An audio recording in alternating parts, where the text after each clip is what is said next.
tiga. Sekali lagi Bu. 1, 2, 3. Yuk sekali stop kekerasan pada perempuan dan anak. Oke, 1, 2, 3. Oke. Ya, sumut bernafas.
Hal-hal yang penting ada dua yang kami sampaikan. Yang pertama terkait kejadian beberapa hari lalu adanya antrian.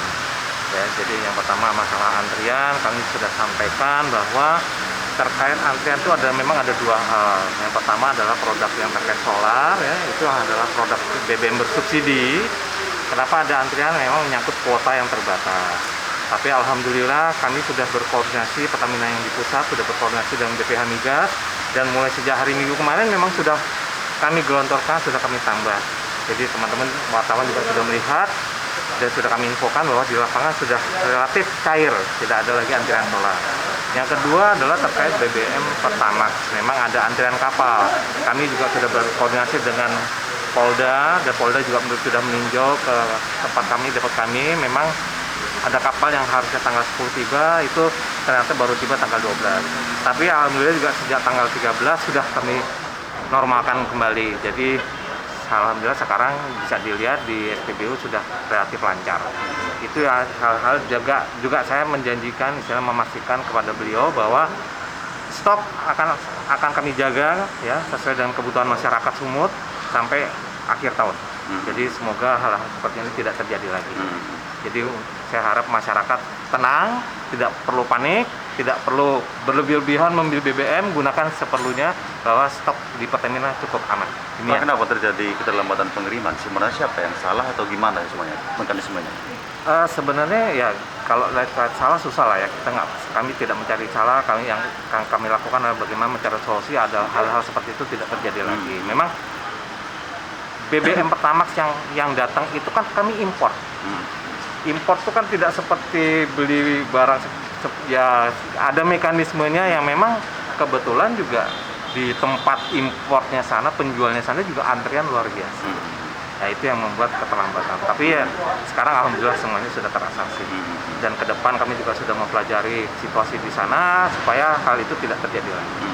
Pak, apa tidak ada langkah antisipasi sebelumnya kalau ngomong ini kan tidak hal yang baru ini bakal ada keterlambatan kapal masuk ke Sumut. Apa tidak melakukan antisipasi Jadi, sebelumnya? kalau untuk kan kita ini BBM tuh ada sebagian impor, ada sebagian juga diproduksi kan gitu. Mengingat kebutuhan juga meningkat, ya, Jadi stok yang diproduksi oleh kilang kami juga ada keterbatasan kan gitu ya. Nah, akhirnya kami harus impor secara masif nih, harus impor, dan itu mekanisme itu juga harus dibutuhkan waktu memang. Jadi bukannya kita tidak mengantisipasi, semua sudah diantisipasi, tapi karena juga menyangkut pihak lain ya yang di luar sana ya, bukan di Indonesia, yang di luar sana juga. Nah, itu yang mungkin akan kami perhatikan lagi supaya hal itu tidak terjadi. Pak, kalau ada semacam dugaan gitu bahwa di Pertamina kayaknya ada permainan gitu sehingga Enggak. klarifikasi boleh Pak? Insya Allah kami juga diaudit. Kami juga istilahnya diplototi oleh semua pihak. Dan BBM ini adalah sesuatu yang vital. Jadi nggak mungkin kami akan bermain-main di situ. Dan juga secara internal pun juga kami ada auditor internal, kami juga ada eksternal, kami ada BPK yang memeriksa kami secara rutin. Kami juga ada badan pengawas yang mengawasi kami, yaitu BPH. Jadi semua mengawasi kami. Jadi nggak akan mungkin kami. Tidak ada mungkin Pak. Ya. Jadi murni karena case keterlambatan tadi Pak. Siap. Oke Pak. Bapak bilang tadi aman, lancar. Artinya Siap. berapa penambahan stok ini untuk semua total kondisi sekarang? Sesuai dengan kebutuhan masyarakat. Sesuai kebutuhan. Berapapun masyarakat kebutuhannya kami layani. Insya Allah kami layani. Oke ya. Siap.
Ya. Ayo. Lihat kamera Bu, boleh dipegang Bu, lihat kamera, boleh dipegang Bu. Ya. Sama tensinya Ibu. Ah, iya, iya. Di depan. Geser sedikit mari. Ibu yang mau ikut foto di sebelah sini. 1, 2, 3. 1, 2, 3. Sekali lagi Bu, 1, 2, 3. Lagi Bu. Buat kami bagian etnis sepeda. Lupa Ibu, pakai tak lupa pakai bajunya. Tadi pakai tombol. Oh iya tadi sama. SSTP yang kami hormati Ibu Eka Elvika MSI Psikolog sebagai narasumber. Ibu hadirin undangan kegiatan seminar pada hari ini. Aula di Kelurahan Sukamaju. Ibu yang saya hormati, selamat datang di Kecamatan Medan Bogor. Walaupun bukan selamat datang, karena ibunda juga merupakan warga Medan Johor. Penduduk Medan Johor. Acara hari ini kami sambut baik karena memang itulah bunda kita, ketua tim penggerak PKK. Ya kalau saya alhamdulillah sukses juga bunda, ya tapi masih tingkat kecamatan. Alhamdulillah dari sekian 2 juta penduduk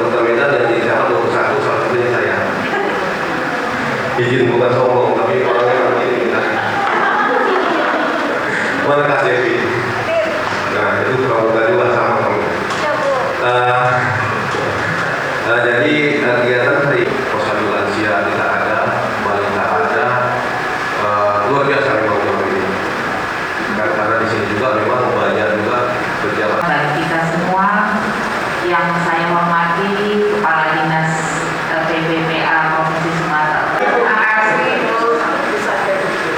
Kemudian yang saya hormati Kepala Lingkungan, Kecamatan Posyandu, para hadirin peserta seminar pada pagi hari ini.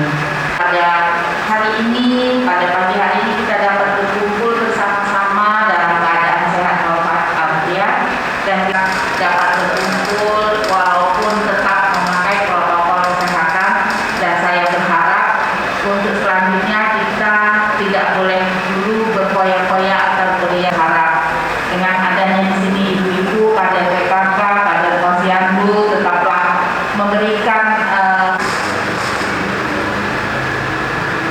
sebenarnya anak itu adalah amanah dari Allah Subhanahu wa taala, Tuhan yang Maha Kuasa, yang harus kita sayangi, yang harus kita didik bersama-sama. Dan mendidik anak bukan hanya tanggung jawab dari seorang ibu, tetapi mudah menangkap rasa yang menyenangkan dan tidak menyenangkan bagi dirinya. Prestasi yang diraih anak mempunyai kaitan yang erat dengan peran orang tua dalam mendidiknya. Orang tua adalah orang yang mempunyai peranan penting dalam proses asuh dan asih agama Islam. Katanya bahwa rumah sekolah pertama atau madrasah dalam mengasuh anak, pastilah orang tua lah yang pertama mendidiknya. Tidak ada rumus atau pertama perkenalkan ibu-ibu bisa mendidik anak dengan kitab yang ada pada kita. Kitab kita agama Islam adalah Al-Quran. Cara mendidik anak, carilah di situ, karena di situ semua. Ada yang pagi-pagi sudah berbahasa, ada yang menjadi guru kasar, ada yang menjadi pembantu rumah tangga.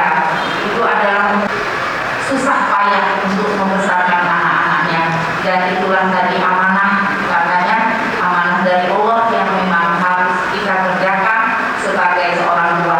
Tidak mudah, pasti itu akan mendapat kendala-kendala di dalam hal ini. Tapi seorang ibu tetap haruslah konsisten untuk mendidik anaknya setiap hari, dan kemudian menjadi teladan bagi anak-anaknya, karena apabila kita menyuruh anak kita sholat, kita tidak sholat, tidak akan baik.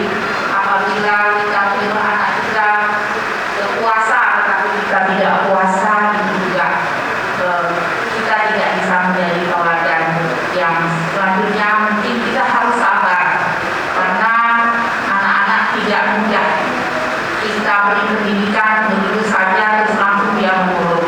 Sehingga anak-anak kita nantinya dapat menjadi anak-anak yang berguna bagi nusa. Saya sampaikan, saya sekali lagi terima kasih. Kemudian kepada ibu-ibu peserta seminar, tolong didengarkan baik-baik nanti yang disampaikan oleh ibu psikolog, sehingga ilmu ini bisa ibu sebarkan lagi di PKK, di Dasar Wisma, dan ke tempat yang lain, sehingga ilmu ini akan sangat berguna, dan nanti insya Allah akan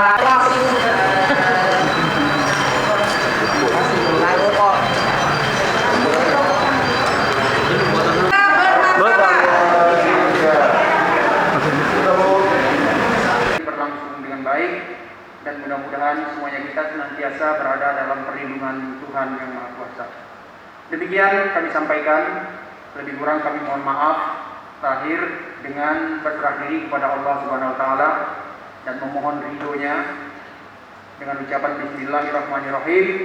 Kegiatan forum fokus group discussion penetapan pola tanam komoditi strategis hortikultura cabai merah, bawang merah serta jagung berbasis kawasan di Provinsi Sumatera Utara secara resmi berarti saya nyatakan dibuka.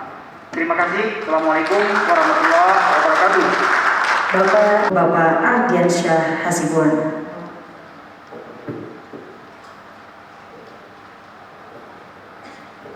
Berbahagia. Izinkanlah kami melaporkan pelaksanaan kegiatan fokus group discussion di Provinsi Sumatera Utara sebagai berikut. 1. Dan Hortikultura Provinsi Sumatera Utara, Kepala BMKG Wilayah 1 Medan. Kita berharap tetap menjaga prokes walaupun kondisi di Sumatera Utara pada saat ini sudah terjadi penurunan yang cukup baik, yang cukup signifikan sekali. Artinya arah perbaikan dalam rangka kita menekan penyebaran COVID-19 itu sudah berlangsung dengan baik. Dan ini tidak hanya Sumatera, karenanya tentu perlu perhatian kita semua, terutama yang juga kita berhadir pada hari ini untuk sekarang jauh di mata, ya, jauh di mata, dekat di teknologi. Hasil terbaik adalah bertemu. Komunikasi lewat jalur maya itu punya keterbatasan yang tidak memaksimalkan apa yang ingin kita bicarakan. Bapak Ibu sekalian yang saya hormati,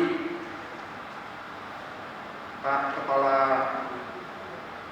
Biro Sektor, kemudian yang mewakili Kadis Tanaman Pangan Hortikultura ada ya? Ya. Kadisnya kemana? Ke Langkat ya? Langkat. Iya, sekarang ada panen raya di Langkat. Ya, beliau berangkat ke Langkat. Kemudian yang selanjutnya kita ada. Kita hari ini akan melaksanakan aktivitas kegiatan fokus group discussion FGD. FGD tentu harus dimaknai Bapak, karena di dalamnya ada sebuah kepentingan besar, terutama kepentingan Sumatera Utara ke depan. Kita menyadari bahwa satu bawang merah, satu komoditi bawang merah sangat memberi pengaruh besar dalam terjadinya inflasi di Sumatera Utara. Satu komoditi cabai merah ini juga memberi pengaruh besar yang terjadi di Provinsi Sumatera Utara pada sisi atau pada masalah inflasi daerah. Ini ya, ada dana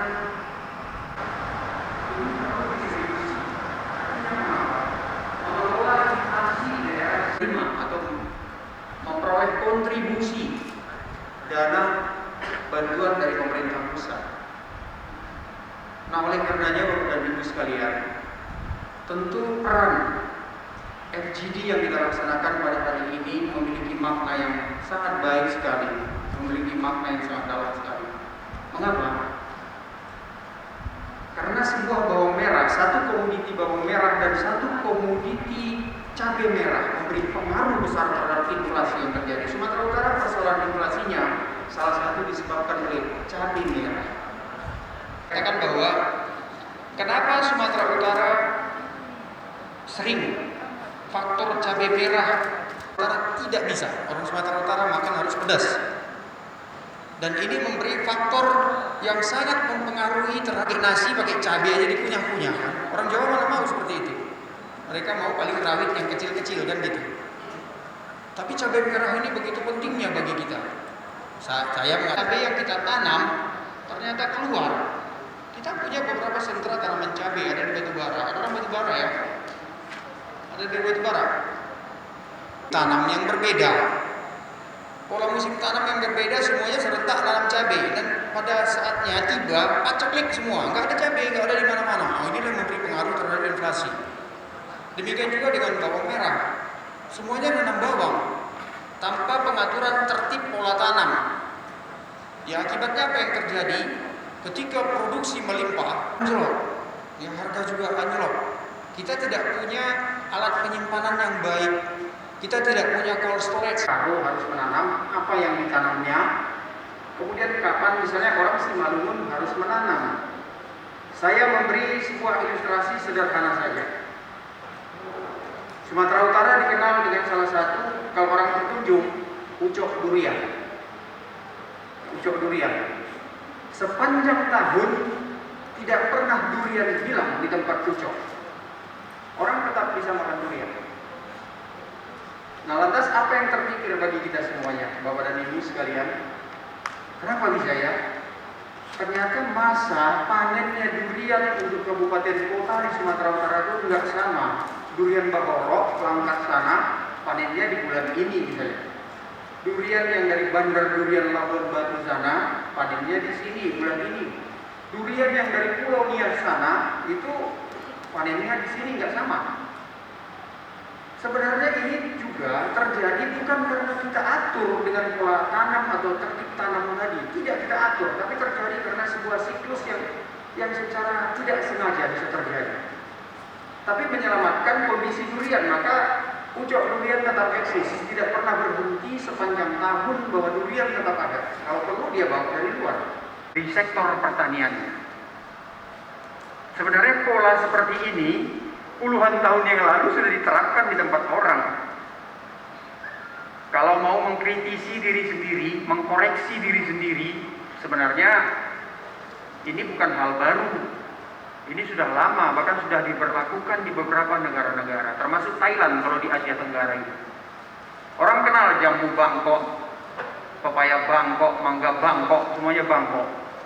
Kentang Bangkok, padahal saya dapat cerita, tahu benar tidak ya, bibit pertama itu kentang Bangkok itu katanya yang sekarang menjadi kebutuhan makan Kentucky, kentangnya Kentucky itu dari beras tagi, dari tanah karo. Kemudian mereka modifikasi melalui sebuah penelitian. Jadi by riset, semuanya dilakukan by riset, by teknologi, sehingga menghasilkan sebuah produk unggulan yang mampu bersaing sampai ke tingkat manapun orang inginkan. Orang Thailand mau makan pepaya, seperti kita makan pepaya, pepaya kita kan gede besar. Makannya satu orang saja misalnya kalau makan pepaya, tahu terutama sekali misalnya dari BBMKG, ya, kapan cuaca bagus harus menanam, kapan musim hujan dan lain-lain sebagainya. Ini yang perlu semuanya dirumuskan dalam pertemuan kita pada hari ini, dalam FGD pada hari ini.